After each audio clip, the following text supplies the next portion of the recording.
Imagina a seguinte cena, tipo, absolutamente comum na realidade do sistema prisional. Uma pessoa recém-condenada chega lá na penitenciária e é levada para o setor de triagem. Uhum, o procedimento de entrada padrão. Exato. Aí chega o momento da identificação.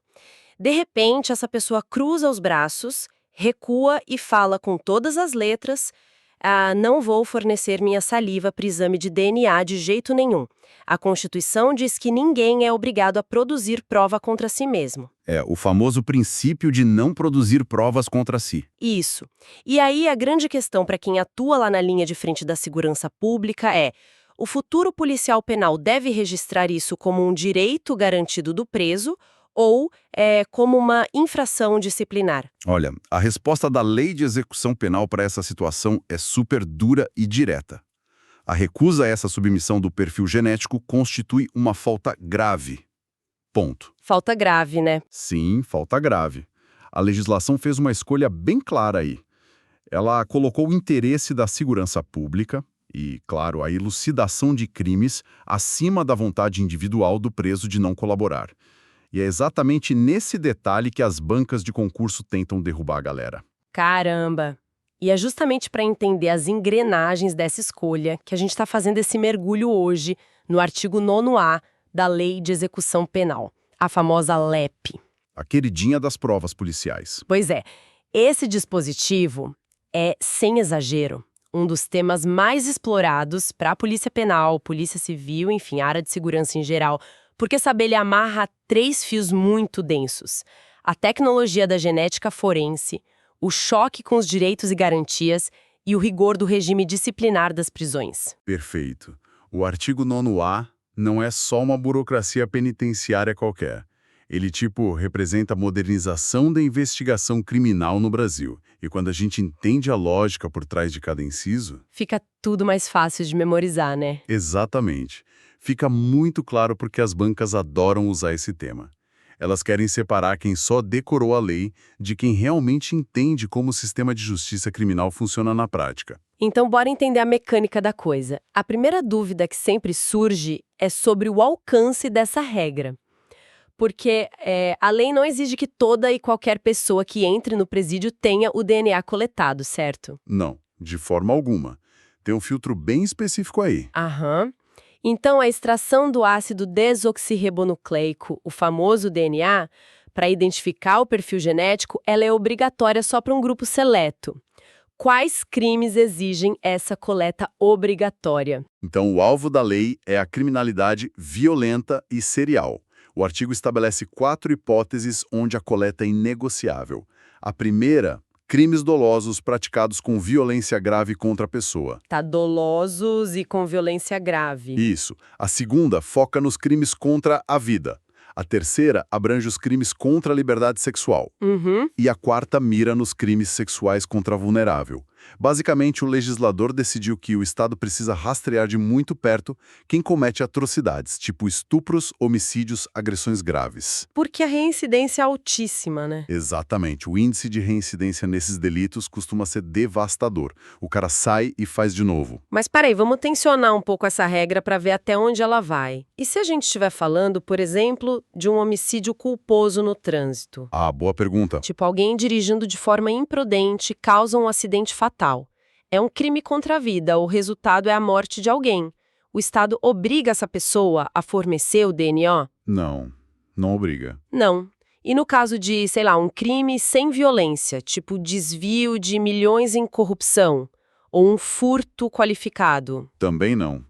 O funil da lei exclui esses casos propositalmente, sabe? Ah, entendi. Olha só, no primeiro inciso, a exigência é dupla e cumulativa.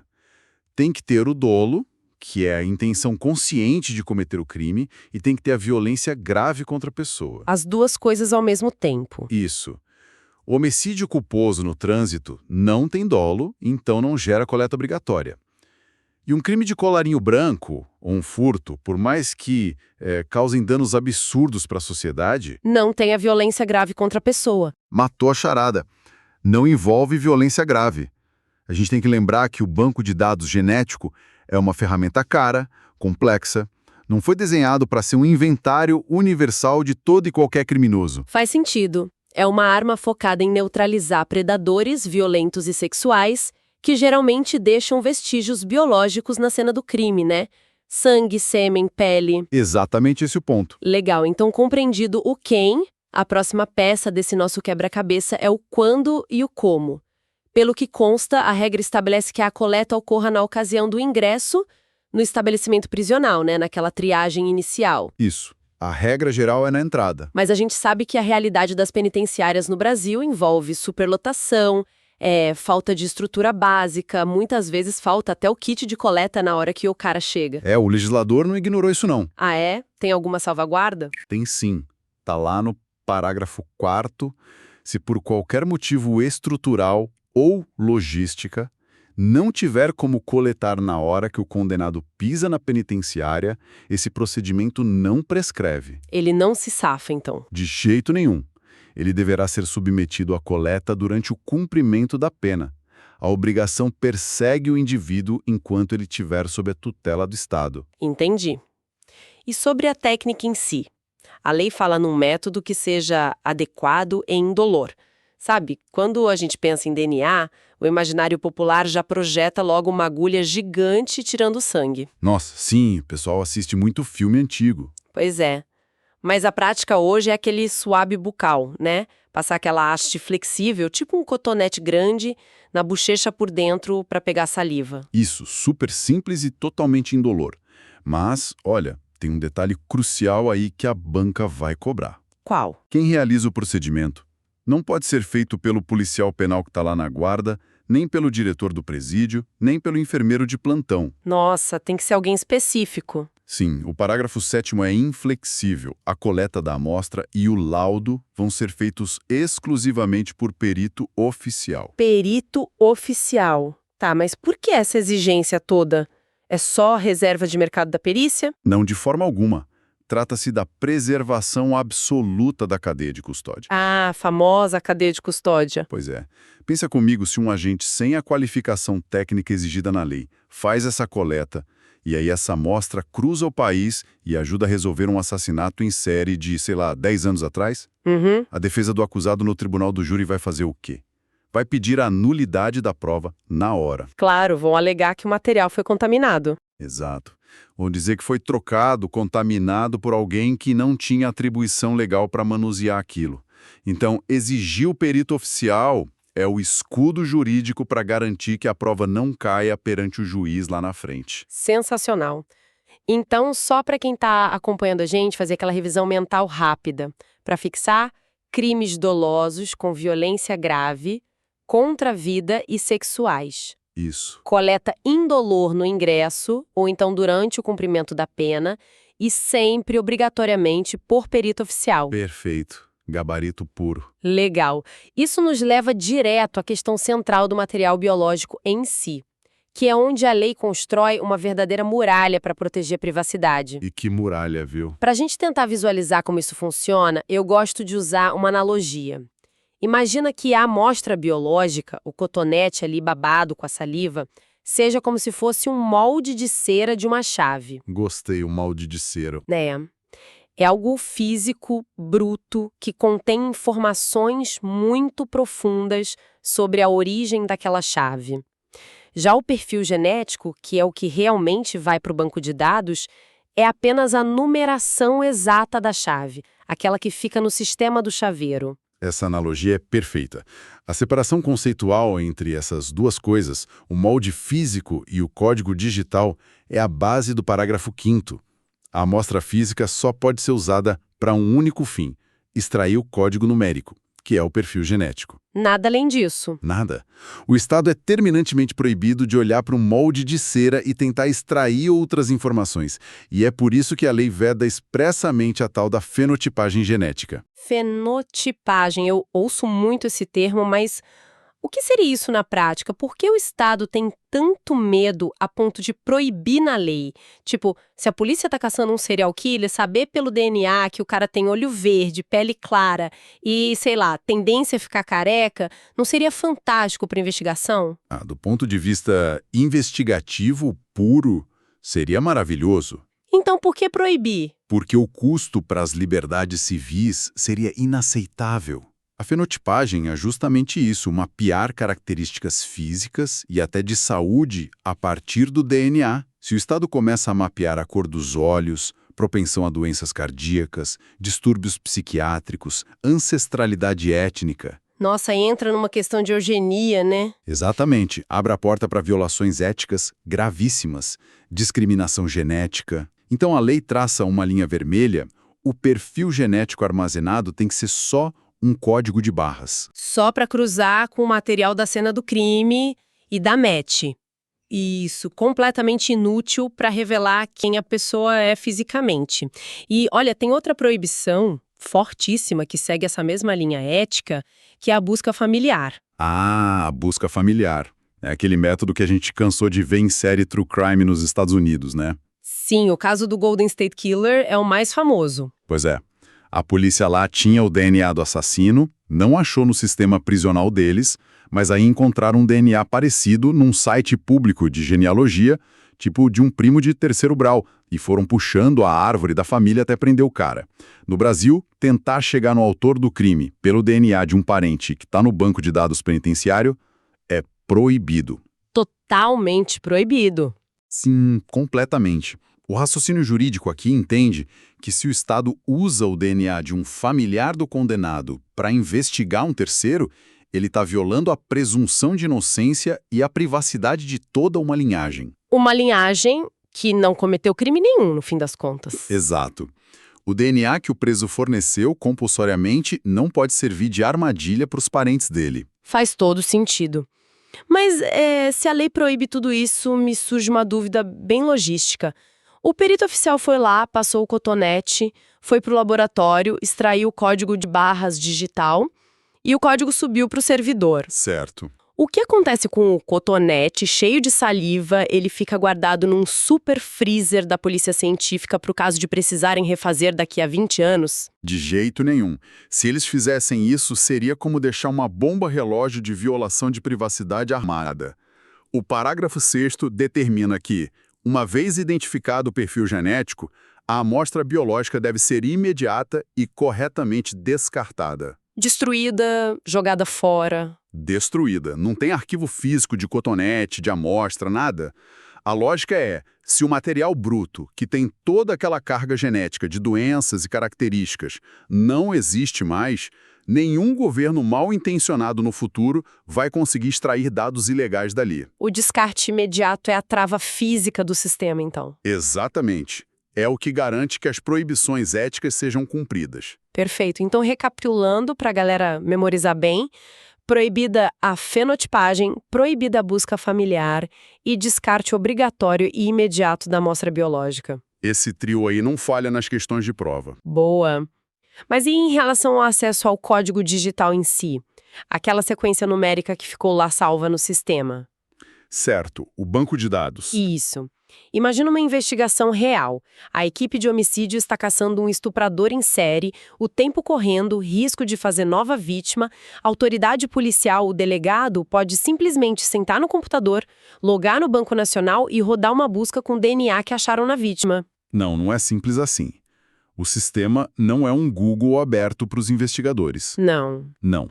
O parágrafo 2º estabelece uma barreira rigorosa para evitar devastas aleatórias. A autoridade policial não tem acesso direto e autônomo ao sistema. Para cruzar esses dados, é obrigatório requerer autorização ao juiz competente. Ah, precisa do juiz. Precisa. E o juiz não dá essa autorização no vácuo, não. O pedido só tem validade se existir um inquérito policial formalmente instaurado. Ou seja, o delegado tem que mostrar para o juiz que já tem uma investigação em curso, documentada, para evitar aquela pescaria de dados. A famosa Fishing Expedition. Exato, tipo a polícia cruzando o banco inteiro só para ver se alguma luz acende. O juiz atua como esse filtro. Precisamente. É a garantia de que a tecnologia está sendo usada de forma direcionada, protegendo os dados genéticos de abusos. Falando em proteção, a gente tem que olhar para o outro lado também, o lado da defesa de quem teve o DNA inserido lá. Com certeza. Ampla defesa é pilar constitucional. Pois é. Se um teste de DNA pode botar alguém na cadeia por 30 anos, como a lei garante que a defesa possa questionar o processo? Porque os advogados não podem atuar no escuro. Garantia de paridade de armas está lá no parágrafo 3º. A lei assegura ao titular dos dados o direito de acesso não só ao perfil dele que está no sistema, mas a absolutamente todos os documentos da cadeia de custódia. Todo histórico. Tudo.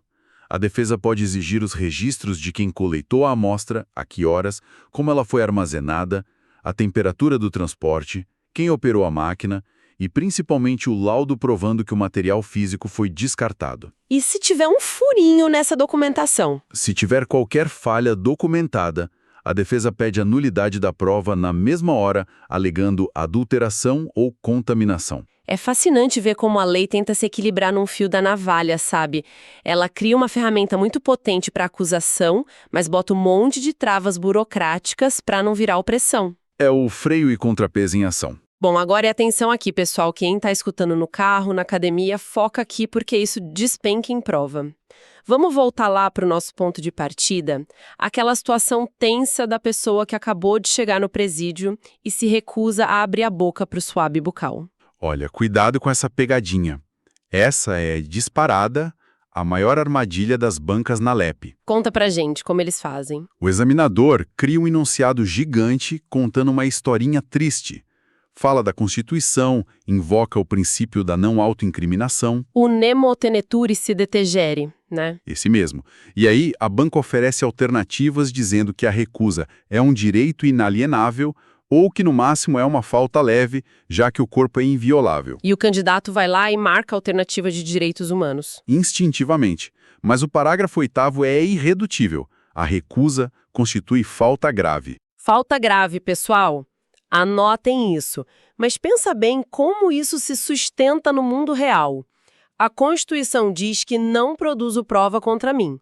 A lei diz que se não produzir, serei punido. O entendimento dos tribunais superiores pacificou que passar o cotonete na bochecha é um procedimento minimamente invasivo, igual tirar impressão digital. Não arranca pedaço. Exato. Não é violência física. E o interesse coletivo de resolver crimes hediondos pesa mais. Mas me diz, aplicando a lógica para o concurseiro, o que essa falta grave realmente causa na vida de quem cumpre pena? O impacto é devastador. A LEP é um sistema de incentivos e punições baseados no tempo. Quando entra uma falta grave no prontuário, a engrenagem trava. Não é só um pito verbal do diretor? Longe disso. Ela gera interrupção do lapso temporal para a progressão de regime. Peraí, zera a contagem. Zera para progressão. Imagina o cara que passou anos no fechado, tá um mês de ir para o semiaberto. Ele se recusa a dar o DNA, o relógio zera, ele recomeça a contagem do zero a partir daquele dia. Nossa, que pedrada! E tem mais, perde até 1/3 dos dias remidos, sabe? Aqueles dias que ele abateu trabalhando ou estudando, e suja o requisito subjetivo para pedir livramento condicional saída temporária. É um efeito cascata brutal, quer dizer, o Estado não amarra o cara na cadeira para tirar a saliva à força porque seria tortura. Perfeito. O Estado usa o regime prisional como alavanca de coerção. A mensagem é, você não é obrigado fisicamente, mas se não colaborar, as portas do sistema progressivo se fecham para você. E é assim que eles garantem que o banco de dados funcione. Caramba! Então, amarrando tudo num esquema mental rápido para o pessoal revisar. Vamos lá, para gabaritar. Quais crimes obrigam a coleta? Dolosos com violência grave contra a vida e contra a liberdade sexual ou vulnerável. Beleza. Quem faz a coleta? Exclusivamente perito oficial. O material físico fica guardado. Descarte imediato da amostra após extrair o perfil. E lembrem, proibida a fenotipagem e busca familiar. A polícia pode acessar direto. Só com ordem do juiz e inquérito instaurado. E a pegadinha de ouro, recusar a coleta geno quê? Falta grave, reiniciando o prazo para progressão de regime. Perfeito. Para quem está nessa jornada extenuante de preparação para a segurança pública, o domínio desses detalhes é o que constrói a aprovação. Sem dúvida. Dominar o porquê de cada proibição existir é o que permite acertar aquelas questões mais complexas que cobram não só o texto da lei, mas a aplicabilidade dela. É isso aí. E a constância, a revisão diária, essa disciplina férrea, isso não serve só para marcar o X no lugar certo. É o conhecimento que o futuro policial penal vai aplicar no dia a dia. A repetição hoje forja a competência amanhã. E, para finalizar, fica uma provocação para o pessoal pensar depois dos estudos. O debate sobre o DNA criminal força a gente a questionar a fronteira da privacidade humana. Como a sociedade equilibra, num fio de navalha, a eficiência na elucidação de crimes seriais com a proteção absoluta da nossa intimidade biológica. Um baita tema para redação, hein? Muito. A LEP já fez a escolha dela, garantindo que a ciência sirva à justiça sem criar um estado de vigilância irrestrito. O Estado tem a chave, mas a fechadura tem várias travas. Pessoal, continuem firmes, revisem sempre e mantenham o foco no distintivo. Um excelente prosseguimento nos estudos e até a próxima análise.